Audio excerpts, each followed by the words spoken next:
안녕하세요. 반갑습니다. 성산교회 김자연 목사입니다. 오늘도 참 좋은 날이고요. 또 오늘 여기 방청석에는 여러분들 보니까 더 환해 보이고 좋습니다. 자, 오늘도 계속해서 요한일서에 있는 말씀으로 우리 계속해서 달려가도록 하겠습니다.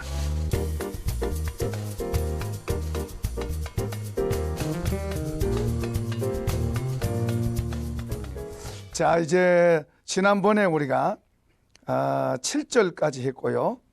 이제 8절서 10절까지 보도록 하겠습니다. 자, 만일 우리가 죄가 없다고 말하면 스스로 속이고 또 진리가 우리 속에 있지 아니할 것이요. 만일 우리가 우리 죄를 자백하면 그는 미쁘시고 의로우사 우리 죄를 사하시며 우리를 모든 불의에서 깨끗하게 하실 것이요. 만일 우리가 범죄하지 아니하였다 하면 하나님을 거짓말하는 이로 만드는 것이니 또한 그의 말씀이 우리 속에 있지 아니하니라. 아멘. 우리가 이제 우리 사람에게 있어서 하나님과 우리 사람 사이의 그 죄라고 하는 것은 참 중요한 문제예요. 그런데 이 죄 문제에 대해서 여기서는 또 어떻게 가르치고 있나 하는 말씀에 대해서 말씀하겠습니다. 그래서 오늘은 회개라는 것에 대해서 말씀을 드립니다.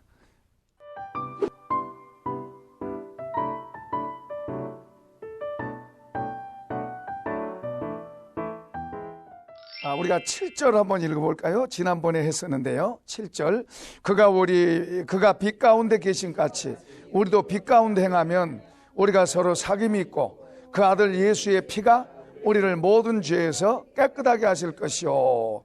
여기 지난번에 읽었던 내용인데요.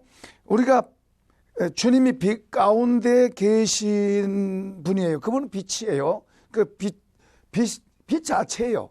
빛 자체에 있는데 우리가 이제 그분 안에 사람이 돼서 그분 안에서 빛 가운데 행하면, 아까 지난번에 우리가 어둠과 빛에 대해서 말씀을 드렸죠. 우리가 어둠으로 행하지 않고 빛 가운데로 행하면 우리가 서로 사귐이 있고, 이게 점점 더 친밀한 관계로도 될 수 있어요. 아브라함은 처음 부름받을 때보다 하나님이 아브라함을 훈련시키고 이끄시고 해서 나중에는 아주 더 깊은 친밀한 관계로, 나의 친구라고 할 정도로 친밀한 관계로 하나님이 인도해 가시죠. 하나님께 붙잡힘을 받아서, 하나님께 부름을 받고 붙잡힘을 받아서 이렇게 주님 안으로 부족함이 있음에도 불구하고 그 부족함이 고쳐져 가면서 하나님과 더 깊은 관계로 이렇게 하나님께 케어된 사람이 복 있는 줄로 믿습니다. 자, 이제 이렇게 빛 가운데 행하면 그 피가, 예수의 피가 우리 죄를 씻는다 그 말이에요. 우리가 빛 가운데로 행하면 예수의 피가 우리를 깨끗하게 씻는다. 지금 그 말을 하고 있어요.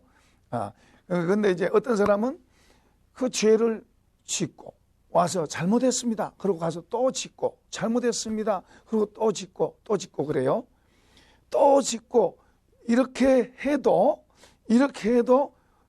씻겨지는 것인지, 깨끗하게 씻겨지는지 이제 한번 우리가 더 계속해서 보도록 그렇게 하십시다. 그런데 우리가 용서받는 거하고 씻겨진 거하고는 다른. 그럼에도 불구하고 용서받는 거가 있고, 잘못이 있음에도 불구하고 용서해 주는 게 있고, 그러나 그 잘못이 제거되어진 거하고는 다른 거예요. 그러니까 용서는 받아도 잘못한 것이 그 안에 씻겨지지 않고 그냥 있으면 그 사람 또 그렇게 죄지. 또 그렇게 예수의 피가 우리의 죄를 씻는데, 예수 피가 우리의 죄를 용서도 하지만은 씻겨도 주시면. 그러니까 우리 그 피가 우리를 용서해 주는 것, 용서는 받았는데 여전히 죄가 내 속에 있으면 그 사람 또 그렇게 죄지.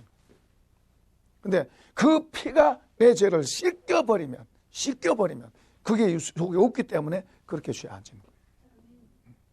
그러니까 우리가 주님의 보혈이 놀라운 것이지만은 우리 죄를 용서도 하지만은 용서보다도 씻겨져 버리는 우리 속에서 씻겨지면 이걸 이제 다른 말로 말하면 변화라고 하는데 이렇게 되면 그 보혈의 능력이 그런 능력이 있어요. 그러니까 우리가 그렇게 돼야지 죄가 여기 자꾸 속에 머물러 있으면은 뭐야 우리가 그 죄를 이길 수가 없어요. 그 죄가 우리를 끌고 가는 거죠. 우리는 그런 존재예요. 그러니까 우리가 더 주님을 더 잘 알고 배우고 그래서 주님과 사귐의 관계가 바로 잘 되는 그런 게 필요한 거죠. 자, 여기서 이제 그걸 말씀하고 있어요. 자, 이제 8절 읽어보겠습니다. 만일 우리가 죄가 없다고 말하면 스스로 속이고 또 진리가 우리 속에 있지 아니할 것이요. 여기 죄가 없다고 말하면 어떤 사람은 한 죄가 없는데 그런 사람이 있어요. 어떤 사람은 뭐 좋아요. 그건 안 믿는 사람이 그래요. 안 믿는 사람 나는 죄 없어요. 그건 모르니까 그렇죠. 그런 사람도 하나님의 빛에 비춰지면 내가 죄인이구나 이렇게 말하게 되겠죠. 안 믿는 사람들은 주로 그런 사람들이 있어요. 난 죄 없어요. 그런 사람이 있나 그러면 이 세상에 사람이 죄 없는 사람이 어디 있어요? 뭐 그런 사람도 있어요. 그러나 어떤 사람들은 나는 죄 없어요. 그런 사람이 있어요. 이제 안 믿는 사람을 말하는 게 아니고 이제 여기는 우리 믿는 사람들에게 말한 거니까 자 믿는 사람들 가운데서도 이렇게 말하면 나 죄 용서 받았어. 그러면 또 죄 짓습니다. 나 죄 용서 받았어. 그러면서 또 그 같은 죄를 또 짓습니다. 그러면 사람들이 그 사람 말을 믿어주지도 않지만은 그 사람을 믿어주지도 않아요. 난 죄 없다 그러면서 나 죄 용서 받았다 그러면서 또 짓는 거예요. 나 죄 용서 받았다 그러면 같은 죄 또 짓는 거예요. 죄 용서 받았다 그러면서 또 짓는 거예요. 그렇게 되면 그 사람에게서 3번만 같은 걸 봐도 그 사람에 대해 신뢰할 수 없어요. 그 사람 말이나 그 사람 자체를 신뢰할 수 없는 거예요. 우리 예수 믿는 사람은 그러라고 부른 게 아니에요. 자, 여기 만일 죄가 없다고 말하면 스스로 속이고 또 진리가 그 속에 있지 않다. 안 믿는 사람들은 진리가 없잖아요. 진리는 예수님이죠. 진리가 우리 속에 있으면 내가 죄가 있구나. 이걸 알게 되는 거예요. 그러면은 죄와 진리 둘 중 하나 우리가 선택해야 돼요. 죄와 진리를 선택해서 진리를 통해서 진리를 더 내 속에 더 힘있게 하면 죄가 내게서 더 약해질 것이고 내가 그걸 무시하고 죄를 내 속에다 더 담고 자꾸 죄를 짓고 자꾸 죄를 지면 진리의 힘이 약해져요. 진리가 약해져서가 아니라 내가 그렇게 선택하는 거예요. 죄의 영향이 내 속에서 더 세져가지고 죄가 나를 끌고 가는 겁니다. 끌고 가. 내가 죄를 지은 것 같지만 죄가 나를 끌고 가는 거예요. 그래서 죄에 끌려다니는 거예요. 그 같은 죄를 안 해야 되겠다 그런데 또 끌려가는 거예요. 안 해야 되겠다 그런데 또 술 내가 안 먹어야 되겠다 그런데 또 끌려가는 거예요. 내가 도박 안 해야 되겠다 손도 잘라도 또 가서 하는 거예요. 죄가 끌고 가는 거예요. 그러니까 여기 이제 우리가 우리 자신이 잘못된 게 있으면 잘못된 걸 인정해야 돼요. 그래서 우리가 이제 회개라고 말할 때 이제 9절에서 말합니다. 9절. 자, 읽어봅시다. 9절. 만일 우리가 우리 죄를 자백하면 그는 미쁘시고 의로우사 우리 죄를 사하시며 우리를 모든 불의에서 깨끗하게 하실 것이요. 그러니까 나는 죄가 없다 그런 것보다는 분명히 내가 죄가 있는데 그걸 분명히 아는 게 필요합니다. 그 죄가 뭔지. 내가 만약에 같은 죄를 계속 짓고 있다면은 나는 죄 용서 받았어. 그래 말해서는 안 돼요. 난 죄 용서 받았지만 가서 또 짓습니다. 그러면서 정말 겸허하고 아픈 마음, 이 죄를 싫어하는 마음을 가져야지. 주님은 용서해 주셔. 또 짓고도 난 용서해 받았어. 또 짓고도 용서. 마치 당당한 것처럼 이렇게 하면 안 돼요. 이것은 회개가 된 게 아니에요. 회개가 아니에요. 자, 정상적으로 회개의 원어적 의미는 3가지 의미를 내피하고 있는데요. 하나는 죄에 대해서 내가 예를 들어서 이제 거짓말을 했다. 그러면 그 죄에 대해서 내가 인정하는 거예요. 내가 죄 지었습니다. 내가 인정하는 거예요. 그 다음에 그 죄를 인정할 뿐만 아니라 그 죄는 나쁜 거니까 내가 아파해야 돼요. 내가 이 죄를 지면 안 되는데. 그러니까 아까 처음에 내가 지적으로 내가 동의하는 거예요. 내 죄 지었습니다 하고 지적으로 동의하고 그 다음에 2번째는 감정. 죄로 아파하는 거예요. 내가 죄를 안 지어야 되는데 그것 때문에 너무 아파요. 내가 너무 힘들어요. 그것 때문에 내가 고민돼요. 하고 감정으로 내가 이제 인정을 하는 감정으로. 그 죄에 대해서 내가 거짓말을 했는데 아니면 미워하고 있는데 하는 이런 죄에 대해서 자꾸 반복되는 이런 죄에 대해서 우리가 지적으로 동의하고 난 죄인입니다. 그래서 나는 내가 죄 지었습니다. 또 짓고 있습니다. 라든지. 그리고 내가 이건 너무 내가 괴롭습니다. 일을 안 해야 되는데 내가 이렇게 되고 있습니다. 하고 감정으로 동의하는 거예요. 나는 이거 싫습니다. 이러고 싶지 않습니다. 감정으로. 그 다음에 이제 의지, 사람에게는 의지가 있잖아요. 의지. 나는 죄를 안 짓겠습니다. 하는 결단이 필요한 거예요. 이 세 가지가 같이 병행돼서 그 죄에서 돌이켜질 때 회개랍니다. 그러니까 회개라고 하는 것은 이렇게 가던 사람이, 이 죄로 이렇게 가던 사람이 돌아서는 이게 회개예요. 탕자가 자기 아버지 집에 살 때 아버지는 옳지만은 탕자의 마음이 비뚤어져야 되는 거예요. 그러니까 자기가 나쁘다고 안 그러고 아버지가 자기하고 틀리다 이거예요. 아버지가 안 좋다고 보는 거예요. 죄인의 속성이 그렇습니다. 죄인들은 하나님이 나쁘다 그래요. 내가 나쁘다고 안 그래요. 죄인들은 하나님이 나쁘다 그래요. 그거 하나님을 인정하지 않습니다. 그걸 인정하면 내가 죄인이 되니까. 그러니까 하나님 나쁘다 그러든지 하나님 인정을 아예 안 하든지 알만한 것이 있음에도 불구하고 그냥 부정하는 거예요. 왜냐하면 그게 죄인의 특성이에요. 그분을 인정하면 내가 죄인이라는 걸 인정해야 되니까 그걸 이제 억지로라도 밀어붙이는 거죠. 자, 이 탕자의 경우에도 자기 아버지가 옳은 분이에요. 그분이 맞아요. 자기가 틀려 있어요. 그런데 그는 자기가 틀렸다고 안 그러고 아버지가 틀렸다 그렇게 말하는 거예요. 이게 죄인의 속성이고 특성이에요. 그러니까 그가 이제 떠났습니다.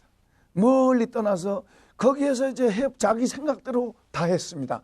하다가 결국에는 자기 생각대로가 이제 아니라는 게 이제 알게 되고 결국엔 죽게 되니까 자기 생각이 틀렸다는 거기서만 돼갖고는 안 돼. 이제 죽게 생겼어요.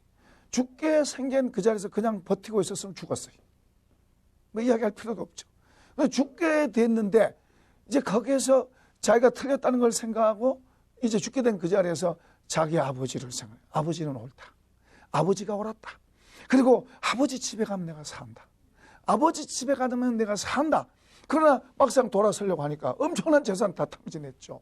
그리고 자기가 어떻게 하고 나왔는데 그런 정도로 나오면 뭐예요? 아버지하고 싸우다시피 나오는 거죠. 다시는 안 보겠다고 그러고 나온 거 아니에요. 자기는 잘할 수 있겠다고 그러고 나왔으니 그러니까 자기 아버지가 내가 틀렸고 자기가 옳고 그리고 여기 있다가는 굶어 죽겠고 거기 가면 산다는 거 알지만은 또 이제 자기 양심을 생각하니까 어떻게 돌아가냐. 돌아간다고 아버지가 받아줄 수 있겠느냐. 내가 돌아간다고 아버지가 받아줄 수 있겠느냐. 여러 가지 복합적인 문제가 그를 거기다 붙잡게 하는 거예요. 죄인을 붙잡는 거예요. 죄를 우리가 지면 죄가 우리를 붙잡는 거예요. 여러분 죄는 그냥 글자로만 아니고 죄는 여기 한문도 죄는 뭐요? 괴물이잖아요. 죄는 살아있는 거예요. 살아있어서 사람을 붙잡는 거예요. 죄인을 붙잡는 거예요. 못 가게 붙잡는 거예요. 못 가게 붙잡는 거예요. 그러니까 돌아가고 싶어도 죄가 붙잡는 거예요.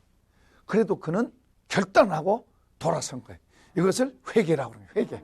결단을 하고 딱 돌아서서 아버지 집으로 온 거예요. 아버지 집에 오니까 아버지가 뭐요? 너 그렇게 잘못했니? 잘했니? 한마디도 안 하세요. 잘했니? 잘못했니? 한마디 안 해. 너 그 많은 돈 다 어떻게 했니? 뭐 하나도 안 물어요. 그냥 얼싸안고 죽었던 내 아들 돌아왔다고. 얼마나 좋아. 하나님은 사랑인 줄로 믿습니다. 사랑이라고 그러니까 죄에 막 쥐고 죄투성이 죄에 짊어지고 맨날 죄에 왔다 갔다 하면서 그러니까 하나님의 은혜를 이용하는 사람들이 있어요. 이용. 이건 악이에요. 악. 그 자체가 악이에요. 하나님의 은혜를 이용하고 악으로 대하는 거예요. 악으로. 그게 무슨 말이에요? 하나님 뭐 다 용서하시는데 뭐 죄 짓죠 뭐. 이게 그런 이단이 있어요. 구원파 같은 데는 바로 그런 식으로 하는 거예요. 하나님이 다 용서하시는데 구원파뿐 아니라 우리 믿는 사람들 가운데서도 이렇게 죄를 악용하는 사람, 악용. 무서운 일이에요. 무서운 일. 이런 사람들은 변화가 안 일어나요. 이렇게 악용하면 변화가 안 일어나고 점점 더 나빠져요. 그러니까 하나님 내가 잘못했습니다 하고 죄를 아파하고 돌이켜 회개해야 되는데 그걸 애를 써야 되는데 하나님 다 용서하셨는데 뭐 지금은 어때? 조금 뭐 가서 잘못했습니다 그러고 그래 나중에 되면 이제 잘못했으면 말도 잘 안 해야 돼. 그냥 그런 거 그지 뭐 다 그런 거지 뭐 이런 식으로 간대가 부어지는 거예요. 그러면 그 말은 간대가 부었다는 말은 이 마음이 신앙적인 용어로는 무뎌진 거예요. 굳어진 거예요. 굳어져. 그래서 죄에 대해서 별로 까딱도 안 하고 그냥 죄 짓고 싸우고 욕해대고 소리지고 도둑질하고 거짓말하고 그리고 다른 사람 비난하고 그리고 미워하고 적을 삼고 싸우고 쉽게 생각합니다.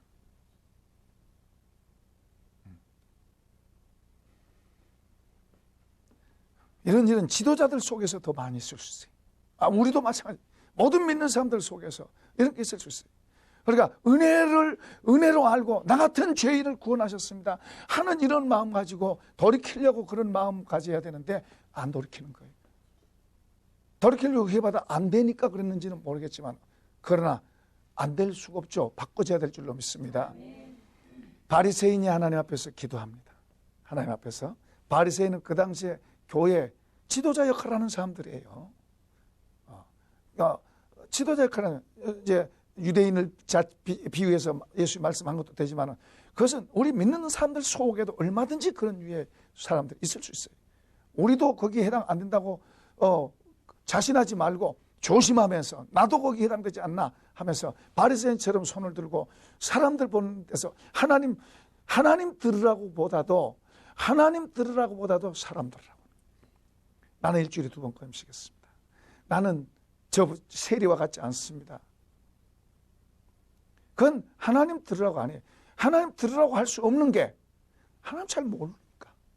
죄가 가리워져서 하나님을 잘 모르니까 하나님을 잘 안다고 말은 하지만 하나님 잘 모르니까 죄가 가리워져 있기 때문에 하나님 잘 모르니까 하나님께 말씀을 못하는 거예요. 그분이 듣는다고 생각하면 그분 앞에 말씀할 텐데 죄가 가리워지면 그분이 안 보이는 거예요. 그분은 의에 있기 때문에 죄가 가리우면 안 보이는 거예요. 안 보이니까 그분 앞에 말씀한 게 아니고 사람 들으라고 하는 거예요. 나는 이렇게 하고 있다. 나는 종교생활 이렇게 하고 있다. 그렇게 하고 있다. 이건 믿음이 아니죠. 종교생활하고 있다. 그러나 세리는 정말 자기는 죄인이니까 하나님 나를 긍휼히 여겨주세요. 감히 땅에 받다가 엎드려서 고개 들지도 못하고 쳐다보지도 못하고 납작 엎드려서 거기에서 주님 나는 죄인입니다. 나를 불쌍히 여겨주세요. 다만 그분의 처분만 기다리는 그런 겸허한 마음, 그런 마음으로 그렇게 할 때 예수님은 이 사람이 하나님께 인정받은 사람. 그 한쪽 버림받은 거예요. 여러분 우리가 하나님을 알면 하나님 앞에 말씀드린 거예요. 그분을 알면 그분이 들을 수 있도록 하는 거예요. 그러나 그분을 잘 모르면 그분보다는 사람을 의식하고 하는 거예요. 그러니까 우리가 하나님을 더 알려고 힘쓰고 그분을 더 알아가야 그분을 더 알수록 그분 앞에서 우리가 더 진실하고 정직하게 갈 수 있는 거예요. 그분을 더 알수록 우리의 말뿐만 아니라 우리 행동도 우리가 진실하게 갈 수 있는 거예요. 그분 앞에서 말이에요. 그러니까 이것을 이제 우리가 진정한 회개로 이렇게 그렇게 되면 여기 보면 9절에서 우리 다시 읽어보겠습니다. 만일 우리가 우리 죄를 자백하면 여기 자백한다는 말은 무슨 말이에요? 우리가 아까 그런 진실한 태도로 죄를 아파하고 죄에서 돌이키면서 정말 주님 긍휼히 여겨달라고 그러면서 우리가 자백하는 거예요. 자백한다는 내가 이게 잘못됐습니다. 돌이키려고 하는 그런 마음을 가지고 하면 하나님 신실하시다. 하나님 다 아세요. 우리 약함도 아시지만 우리가 어떤 자세, 마음의 어떤 태도를 갖고 하나님 앞에 용서를 구하고 있는지 아니면 뻔뻔하게 구하고 있는지 아니면 정말 아파하고 정말 슬퍼하는 그런 애통하는 마음으로 하나님 앞에서 지금 자기 죄를 고백하고 있는지를 그분은 아신다 그 말이에요. 우리 마음을 다 알고 생각 다 아시잖아요. 보세요. 아담아 너 왜 그거 하지 말라는 일을 했냐? 그러니까 저 여자가 하나님 다시 말하지 않잖아요. 하와야 너는 왜 그랬느냐? 저 뱀이 내가 잘못했습니다. 하나님은 그 마음 중심이라 너 마음 속에 있는 그것을 회개하기를 바라는데 그들은 그것을 내보이기가 싫은 거예요. 이게 죄인의 특성입니다. 자기의 부끄러운 걸 내보이기 싫은 거예요. 자기의 잘못을 인정하기 싫은 거예요. 잘난 사람들일수록 더 그래요. 하나님 앞에서는 못나고 부족한 사람이 되어야 될 줄로 믿습니다. 주님, 나는 부족합니다. 주여, 나를 긍휼히 여겨주세요. 이런 자세로 하나님 앞에 엎드리고 이렇게 할 때 그는 미쁘시고, 미쁘다 말은 신실하단 말이에요. 미쁘시고 의로우사 우리 죄를 용서하시고 더 나아가서 우리를 모든 불의에서 깨끗하게 하실 것이요. 자, 우리 죄를 용서받는 것과 깨끗하게 한 게 다르다 그랬죠. 아까 소대 이야기했어요. 용서받는 것은 우리가 100번 잘못해도 주님 용서받습니다.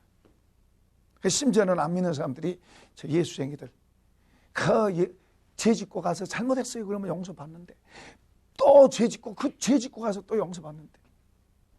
맞아요. 용서받습니다. 100번 그래도 용서받습니다. 1000번 그래도 용서받습니다. 그러나 뭐가 문제냐 그러면 내가 죄를 지은 것에 대한 내가 대가를 지불하는 거예요. 우리가 의를 심어서 의의 열매를 거두기도 하지만은 죄를 심어서 죄의 열매를 거두는 거예요. 그러니까 죄는 지면은 그건 절대로 나에게 유익이 안 되는 거예요. 그러니까 죄와 싸워야 되는 거예요. 어떤 일이 있어도 죄와 싸워서 죄를 이겨야 되는 거예요. 할렐루야. 죄는 절대로 우리를 유익하게 안 해줘요. 절대 우리에게 도움을 주는 게 아니에요. 우리를 망하게 만들고 하나님과 나 사이를 망치게 만드는 거예요. 그러니까 죄 용서받는 거기에만 취하지 말고, 죄를 짓게 되면 용서는 받지만 그 대가는 나한테 온다는 것을, 내가 다른 사람을 주먹으로 쳤으면 용서하면은 하지만 그 사람이 나한테 복수하는 거예요. 내가 다른 돈을 훔쳤으면은 뭐요? 내가 하나님 앞에 잘못했어요 그러면 뭐요? 용서받아요. 하나님께는 용서하세요. 그러나 저 사람이 나를 고발하네. 감옥 가야 돼.